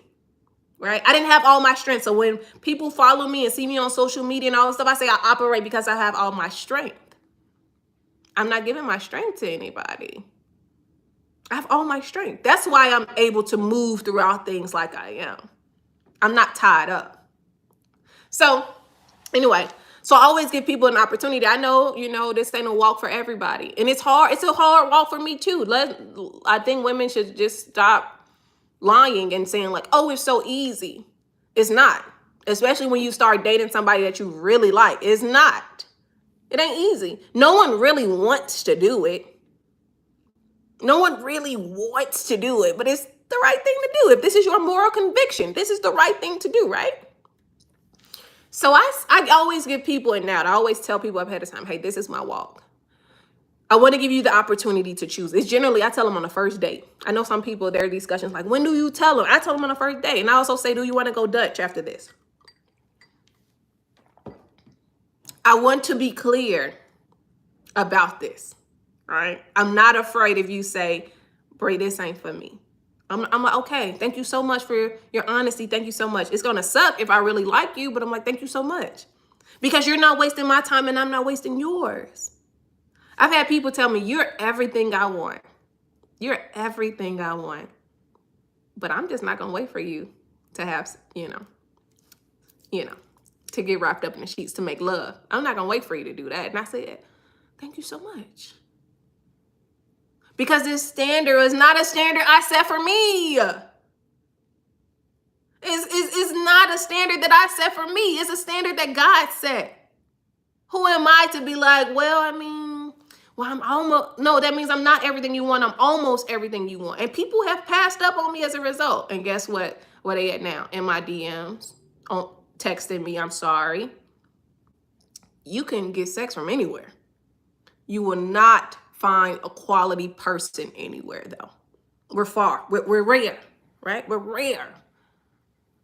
I'm sorry. I stopped talking to a millionaire, y'all, when I first moved to Vegas. A millionaire. At this point, I'm 28. This man got money, more money than I've ever seen. Right? Millionaire. CEO of a tech company out here. Black guy. I stopped talking to him. He had money arrogance. I ain't like it. You got more than me, absolutely. But I know who I am. So if you ever think you're about to disrespect me or anyway, or talk to me like I'm some sugar baby, you got another thing coming. I stopped talking to him. You know where he at? In my messages. I'm sorry. Can I fly you out to Mexico and we get a villa, or can I take you to a Michelin dinner? No, you can't. Because I told you I would stop talking to you. I warned you that I would. You ain't used to nobody turning you down or standing their ground with you because you got money. I don't come from nothing. I come from the inner city of Chicago. So if you ever think you're going to hold money over my head, you got another thing coming. I can create wealth. Stop talking to him. Let me get back to the story. So the dude, right? The dude is like, she was having sex and you weren't. And I was like, well, now you can go and continue having sex with her. And he was like, I don't want to. I'm like, yeah, you do. You knew what was a potential consequence. You blew up the relationship to sleep with someone who you really didn't want. And now you expect me to what? Forgive you? You expect me to just be like, it was okay? Nah, y'all know what the first thing, when I found out, the first thing in my mind I said was, I'm going to get you back. Revenge was in my heart. How dare you? Revenge. I knew I was treading dangerous water at that point. When I rise up and say, I'm going to get you back internally, I knew, Brie, you in trouble. Right? Me. I was finna, as I told the people last week, I was finna have a hotation. I'm finna go out there and have a hotation. I was. If I didn't have the Holy Ghost, I would have. If I didn't have the Holy Ghost in therapy, I would have been having a hotation. And y'all wouldn't be talking. Y'all wouldn't be seeing me on YouTube right now because I probably would still be in the hotation, enjoying myself. So I told him that, Crystal, it's true, hotation. Like a rotation, hotation. Issa Rae, yeah, if y'all ever watched Issa Rae, hotation. That's what I was gonna be. I was gonna be out here busting wide open. Someone who, knowingly that was gonna be beneath me, right? I was gonna do it because my feelings was hurt. Because how dare you? But I knew I was settling, so I'm guilty too. So, I told the people last week, like, this happened right before, like 2 weeks before the world shut down, before the 1/9, shut down the world, right? So not only am I dealing with the uncertainty of what just happened, sorry y'all if I just flashed y'all. Not only am I dealing with the uncertainty of what just happened in the world, I'm dealing with this man of God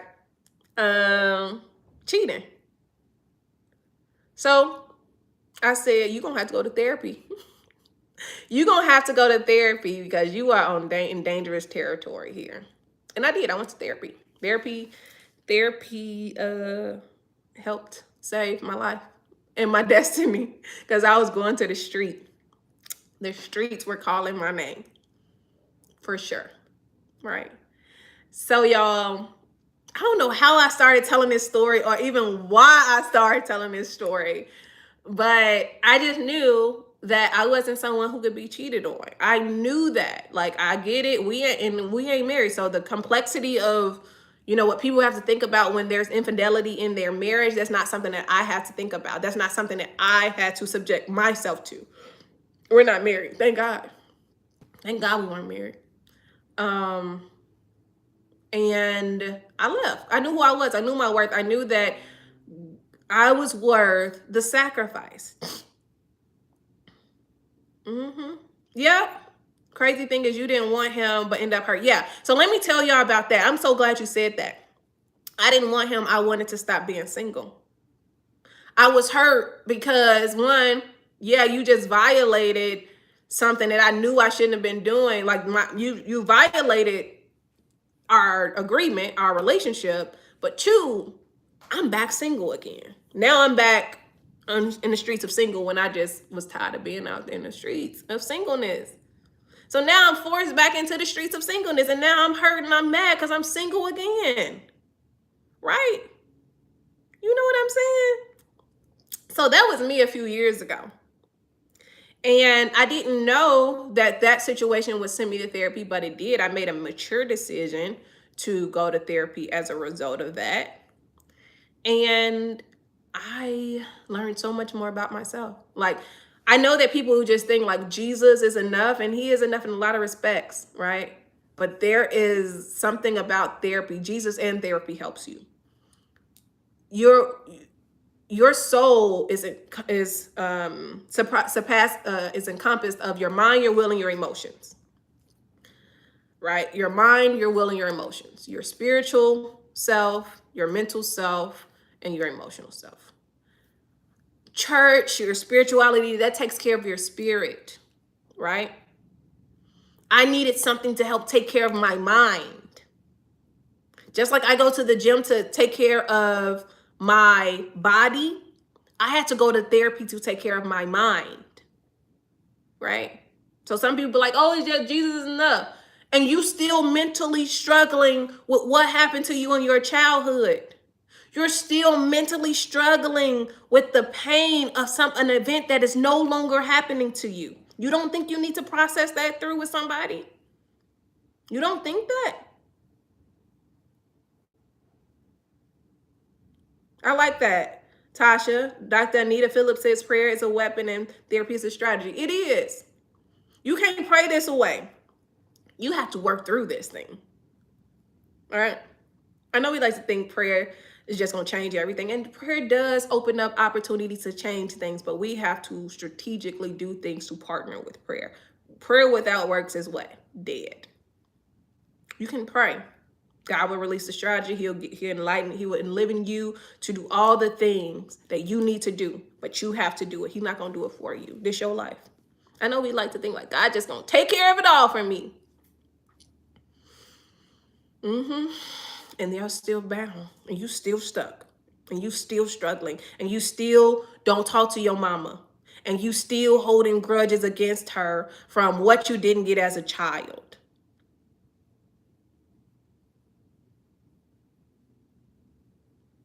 But you pray, yeah. But you also got to go to therapy to work through it. Because your heart is locked in there. You're locked. You're locked.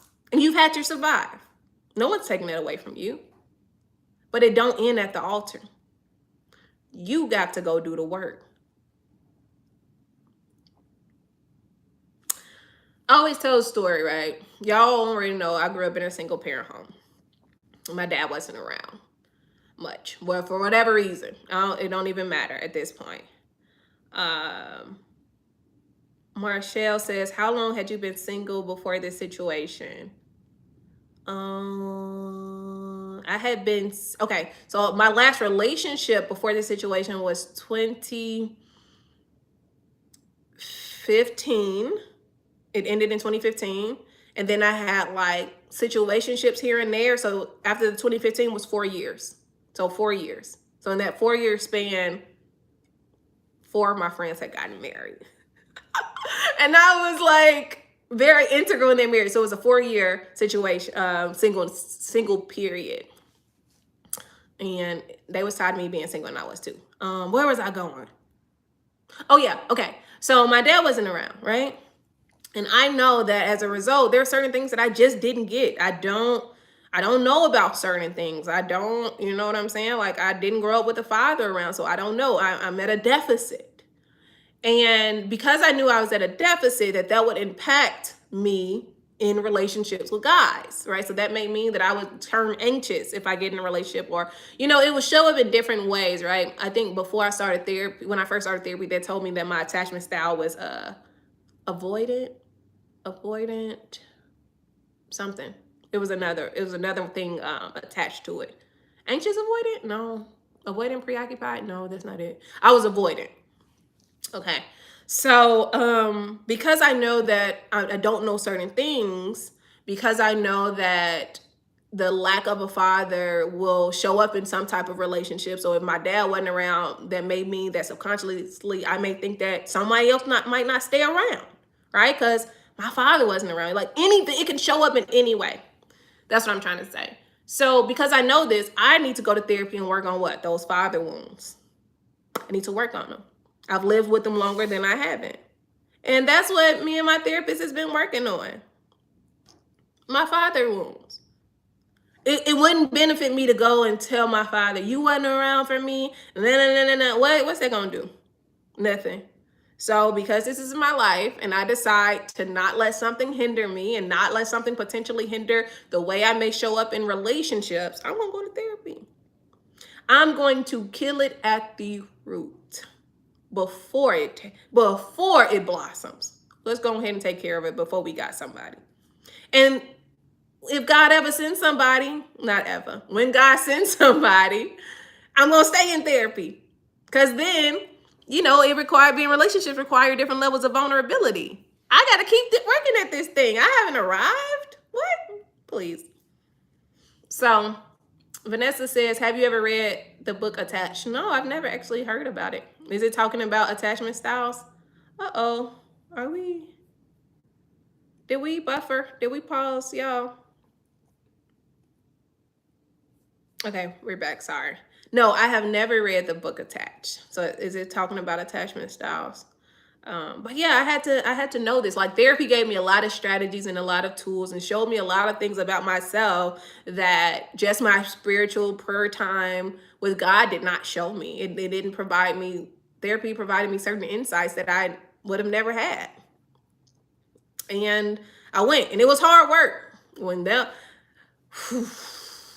It was hard work. It's still hard work, right? But it's the hard work that keeps giving up. It is the hard work that keeps giving you a payoff. Talaya says, girl, my dad and I truly established our relationship in my early 20s. And baby, he came at the right time. See, settling season was over. See? It matters. Your parents matter. Your parents matter, and also your lens through which you see your parents is often the lens through which you see God. So when God would start to say to me like, I'm your father, and I'm like, you know my relationship with my father. You can't be walking up on me talking about I'm your father, trust me as your father, when I haven't had one in my life really. And it was when, through the process where I've come to realize like, God, I don't think I can relate to you as father because I don't have that trust in my life. You know what I'm saying? So I don't trust you as a father. I don't because my natural father has let me down. And therapy has helped me think through that, right? So it's like a double-edged sword. God is helping me work through it in the spiritual realm and then with my soul, and therapy is helping me work through it with my mind, right? Vanessa says, I didn't have a relationship with my dad either, and he passed away last year. I'm sorry to hear that. And I'm 32 now. I forgive him, but I need to go to therapy. Yeah, because you also didn't get something, right? And now the opportunity of getting something from him is gone because he's gone. And you got to work through that. And it's hard work. And I'm so sorry that was your experience. I'm so sorry, but I believe that you will be able to overcome any hurdle that this experience has put before you. Yeah, I'm sorry that that's your experience. But yeah, I don't know how we got on the story for me telling all these stories, but I am here to say like where I was last year is nowhere near who I am today. I'm not struggling. I'm actually happy today. I'm happy today. And it's not a forced happiness. It's not a like, my trust is in the Lord. Y'all know how we like to over spiritualize things, start spiritual bypassing. No, I think that is like, I'm naturally, genuinely happy today. I'm not even shook about not having a Valentine or a love in my life or anything like that. I'm not even consumed by it. Because also that can be, let me also tell y'all this, because I feel like God is taking me this way. When you start to hyper focus on things, you can easily slip into idolatry. So marriage, the lack of nobody, having nobody, you can easily slip into idolatry. And as a result, it starts to consume you. It starts to consume your thoughts, your mind. You start to self-deprecate. You start to just stop really living. You run the risk of being like crystallized in this moment, right? Where you stop growing, you stop believing for anything more, you stop achieving, you stop excelling, you stop. Whenever you stop, it's just like when you don't work out. When you don't work out and you're not physically active or anything, the body starts to send signals to your organs that it's okay to go ahead and start shutting down. Your body, when you're not mobile, when you don't move, when you're not doing things like that, your body starts to send signals to your organs that, hey, it's okay to start shutting down. That's the same is true for when you stop living your life. When you stop living your life, you are subconsciously articulating to the world, because you know everything in creation is alive. You start articulating to the world, hey, it's okay to start. I'm shutting down now. Don't pay anything. Don't pay me no mind. I'm no longer a benefit to the world, right? And then your whole reality starts to bend to that. It starts to bend to that. When you become crystallized, your reality starts to bend to that current situation. And a lot of people, that's when they start saying like, oh, I feel stuck. And I'm always asking people, what was the last thing that you were doing before you start feeling stuck? You weren't always stuck. Marshall said, never heard of the father womb, but have heard of the mother womb. Yeah, the mother womb, the WOUND. Yeah, because we hyper focus on mothers, right? They're the nurturers, but fathers give their identity. Also, listen, do y'all know? I know listen to this. When my therapist, when we started to work through my father issues, you know, she just asked me, well, what if he decides that he doesn't want to do whatever. And I said, I can't imagine a world where a man who has carried me with him his entire life would not want to do it. And she asked me to repeat that. And I said, I can't imagine a world where a man has carried me with him his entire life would not want to do it. And by that, I mean, I was in my father's body. Where does the sperm come from? The father. I was with him. I was with him before I was with my mother. I was with him before I was with my mother. So I grew up with him, matured as a spermatozoa with him in his body. When I left his body and went to my mother's body, that is when I was conceived. But I was with him his entire life. Me in his body.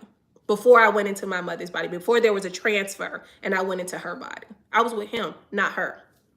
So when I say I can't imagine a world where that would happen, I was with him for his entire life. What do you mean? So I know we like to hyper focus on the mother wounds, but those father wounds are just as devastating, if not more. Mothers nurture, fathers give identity. Mothers nurture, fathers give identity. Right? Have you ever thought about that? But anyway, we didn't went around the world today. So y'all look, I just want to encourage anybody who is at the beginning of the journey, right? Nothing is wrong with you. You are good enough. You are worthy enough. You have to believe that. Do not let anything in society lie to you. Don't let it lie to you. I know it's hard. I know. I'm still in the streets, in the single streets with you. I'm talking to you as a single woman. One single woman to another. Don't let this day steal what you can do. Don't waste the day. No, you don't have what you want. You don't. I'm with you. I get it. What do you have and what can you focus on? What is in the realm of your control? Focus on that. Because when you start hyper focusing on what you don't have, and I've seen a lot of women like do these sympathy posts online on social media, like, oh, it's another year without me having somebody. That screams desperation. The men ain't attracted to that. They're not attracted to that. And it screams desperation. And you can become a target. Someone can play off of your vulnerability in that moment, and they can pretend and get what, you know what I'm saying? Like, don't do that. Don't do that. Don't do that. You're worth more than that. You're worth more than that. It won't always be like this for you. You have to continue to progress. If it's not the time right now, all right, there's nothing you can do about that. What can you do with your time? What can you do with your time? I'm spending my time, I'll be almost on here for an hour and a half soon. I'm spending my time encouraging you. I'm spending my time in a minute when I get off of here, completing my study for the live I have to do on Thursday. I'm spending my time creating generational wealth. Because why? Because I'm going to be an asset to the man of God whenever he come around. I'm going to be an asset. I'm going to be an asset to me, myself. I'm going to be an asset to me first. But I'm also going to be an asset to the man of God. There's just certain things that I believe that he's going to need that I have the ability to do.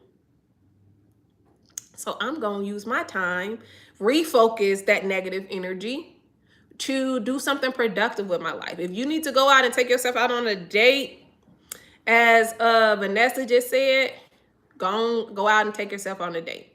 If you want to sit in and watch movies, if you want to do a nice bubble bath, if you want to do your hair, if you want to do your nails, I do my nails every week. These press-ons, y'all. You get the little pack from Walmart. They're already ovaled. I glue them on because I'm really frugal in real life. I glue them on. I paint them. This hair of mine, I don't let nobody, I have natural hair. Y'all seen it. I went to the gym, and so now it's really big, and she doing whatever she want to do. But I do my own hair. Like, I love being a woman. So I focus on feminine things that I love. It don't matter if I ain't doing it for nobody else. I'm doing it for me because I deserve that. I deserve that. I deserve to give myself the best, right? Me, I do.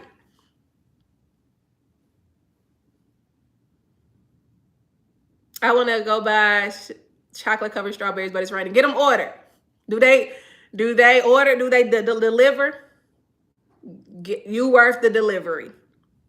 Don't tell yourself, oh, I can't afford that. Oh, no, stop pointing corners with yourself. For what? Good doctor. Hi. I'm pampering at home. Okay, pamper yourself. Get your bubble bath, light your candles, relax, get your glass of wine if that's what you want to do. What are we doing? As told by Amber says, yes, I'm doing my makeup right now just because. I'm going to spend the afternoon with my mom and then be productive. Exactly. Why would you let something you don't have steal your joy? Why would you let it steal your time? Why would you let it steal your time? It doesn't deserve your time. It doesn't deserve. There's nothing you can do. After you cry, spit, and fart, then what? You still gonna have the same thing you ain't have when you started the day. No boo. No boo.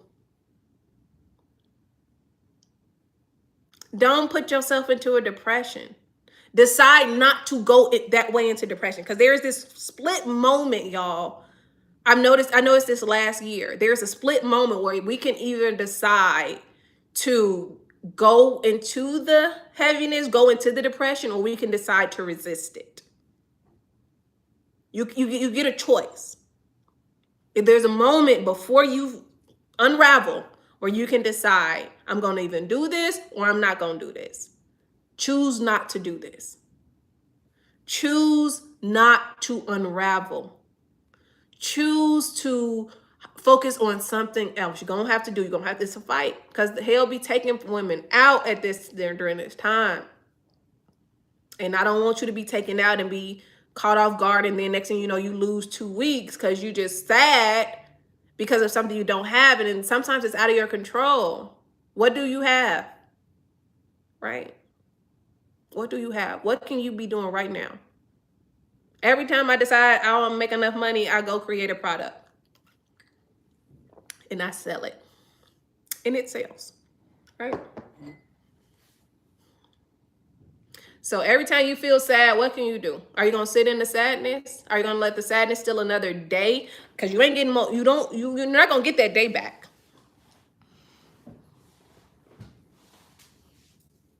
You're not gonna get the day back. Are you gonna let it steal another day from you? If you feel sad, I would suggest worship. That's helped me so far in my breakup. Yeah. I remember when I was first, this is when before I first got saved, when I was first deciding in my adulthood to get saved, right? My relationship with my boyfriend had, broken up. This wasn't the last time it had broken up. This was one of the last times it broke up.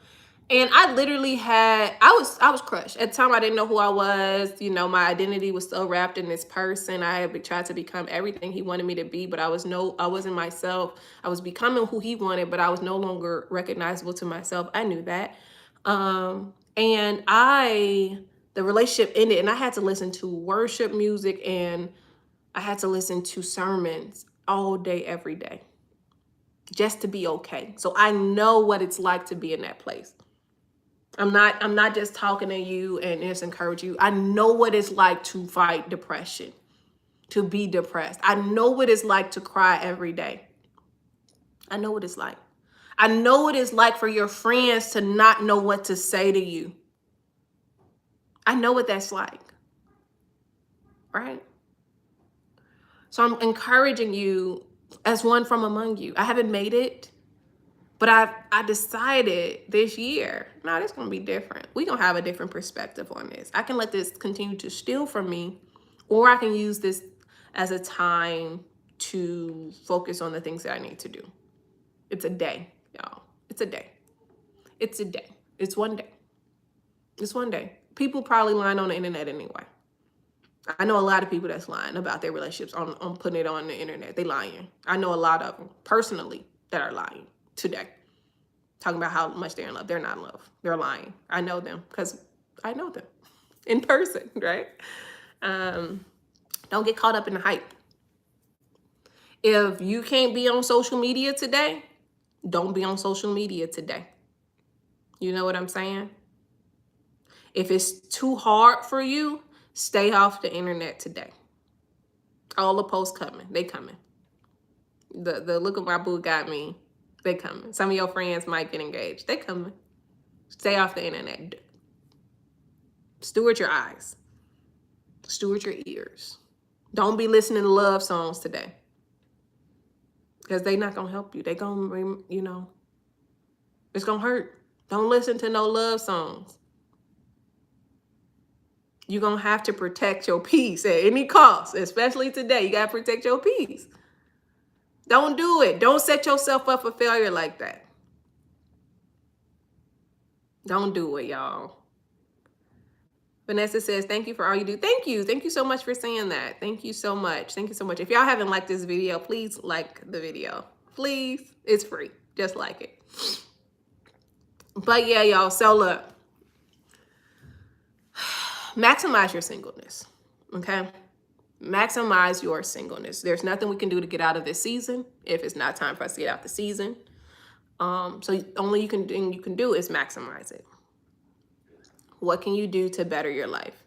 If you're not in the stock market, you should. You need to probably start learning about that, how to grow money. If God is giving you a book idea, you need to write the book, start writing the book, and stop keeping it in your mind. Because let me tell y'all something. I told my mama prayer call this yesterday. Destiny comes one thought at a time.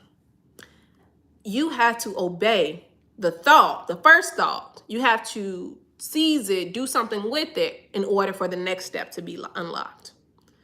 So we may be praying, God, give me a breakthrough. God, give me this. God, whatever, whatever. And heaven has released an idea at the speed of thought. And an idea comes into your mind and you just like, oh, it was a fleeting thought. You don't pay attention to it, right? You don't have, Sabrina says, I'm not sure how to write a book. I have an ebook writing guide on my website, BriannaWhiteside.com, for purchase. So if you want someone who is a publisher, I'm not accepting clients till next year though. But if you want someone who's a publisher and someone who's written plenty of books, you can grab that ebook writing guide off of my website. Anyway, so destiny comes at the speed of a thought. And heaven, you're like, God, you're praying. And he's like, okay, here's your answer. Bam, here's this thought. It's germinating. And you don't do none of it. You just keep going about your day. You don't take the time to write it down. You don't take the time to explore, whatever. But you still praying. And the thought comes back. Or it doesn't. Because he already gave you what you want. He gave you the strategy, the thought. You need to pay attention to your thoughts, especially in this season. Okay?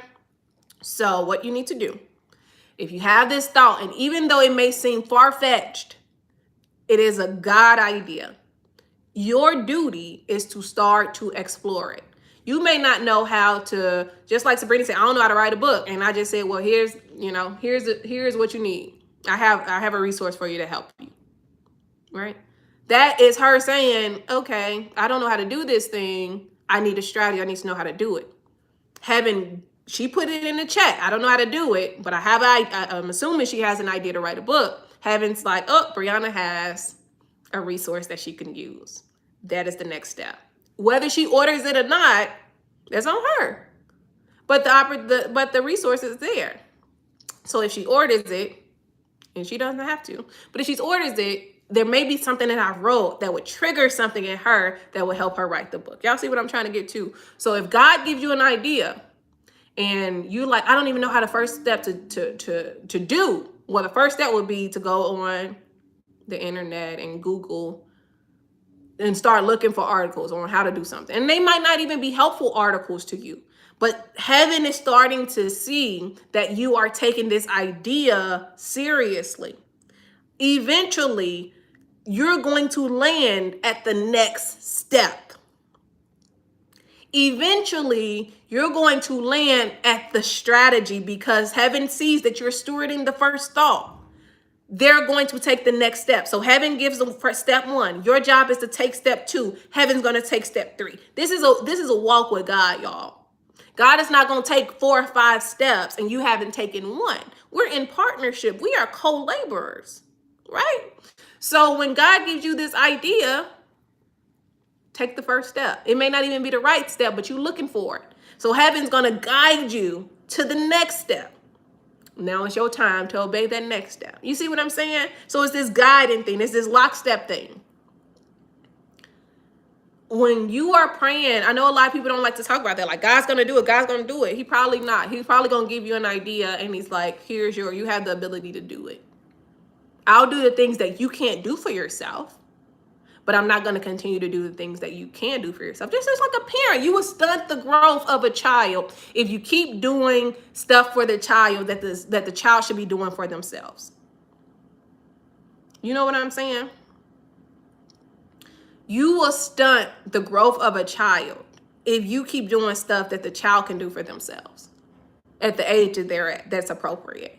That's what God, like same thing with God. God is not going to keep doing the stuff for us that we're more than capable of doing for ourselves. He will stun our growth. He don't want babies. He wants kingdom citizens, full heirs to the throne. He doesn't want babies. He wants sons and daughters, yes, but he wants adult Christians, people who, do what they're supposed to do. Nikki says the tools and the resources are readily available for us. And now with things like ChatGPT, the resources are very easy for us to access. Yeah, I did a live on should Christians use AI. I also started talking about some investments you can make. So if you want to check out that live, check out that live. But I am a big proponent of AI. I invest in AI. I own the the company that owns 49% of ChatGPT, which is Microsoft. So you better believe I'm in the bag. I own the company who's running this, who owns 49% of it, and I use it. I use it sometimes. If I'm trying to write copy, oh, you better believe I'm going to use it.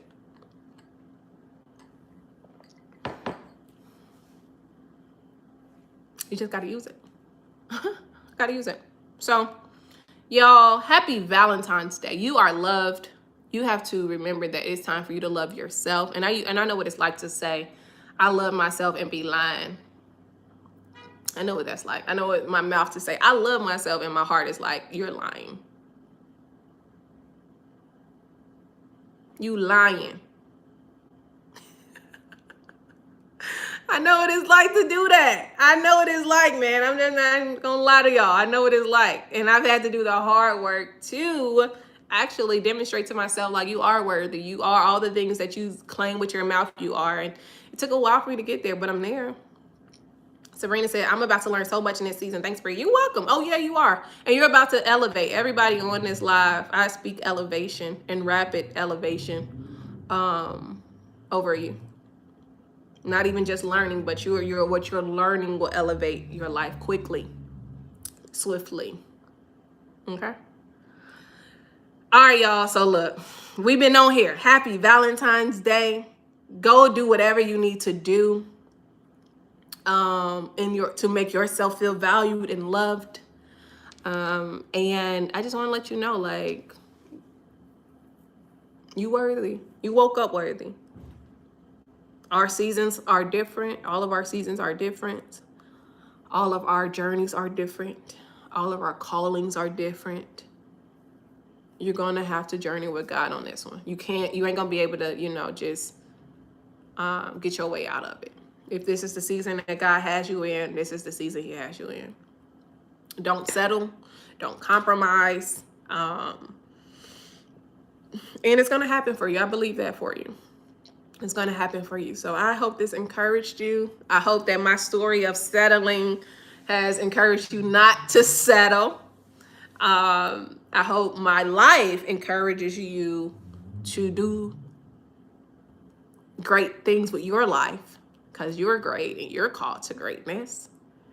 And I will see y'all on Thursday. If y'all are rocking with me in the Kingdom series, this Thursday I am teaching on commonwealths. I firmly believe that in church we've been taught to tithe and we've been taught to sow, but we have not been taught how money moves. We have not been taught the kingdom economics and finance. We have not been taught money scripturally, and as a result, we don't know how commonwealths function, because the kingdom functions as a commonwealth. So I have decided to take the arduous task of studying commonwealths, and so Thursday I think it's going to be a live chat. A live video. I'm going to do the first installment of commonwealths. Also, if you didn't see the information that I dropped in the community tab, when I did a live yesterday, someone asked me for more information on the Marine Kingdom, and I am someone who believes that we need to be well versed in things, right? So I have secured someone to come on to teach who's more versed in the Marine Kingdom than I am, and that's going to be, I think we just rescheduled for March 2nd, if I'm not mistaken. Yeah, so that's going to be in 2 weeks, March 2nd. I will have a guest speaker to come on to teach about the Marine Kingdom, and it'll literally be around, what we need to know. Right. I'm not for deception. I'm not for people being ignorant, and I'm not for people just blindly being Christians. We need to start thinking about our faith. It's not an easy faith to have. And we also need to start finding out what we don't know, right? If we perish for a lack of knowledge, it's time for us to become knowledgeable. And that's my charge from God to do. And so I have someone coming on to teach us in 2 weeks. So join me this Thursday for the Commonwealth teaching. The next Thursday after that, I have a masterclass on managing increase. You don't want to miss that. If you're on my mailing list, you have seen the graphic. If you're not on my mailing list, you need to be on my mailing list. So just sign up at BriannaWhiteside.com. And I will see y'all Thursday. Have a wonderful Valentine's Day. God loves you. You love you. And you are worthy of everything. And so don't let one day steal your joy. Okay? It's designed to do that. Don't let one day steal your joy. I'll see y'all. Bye.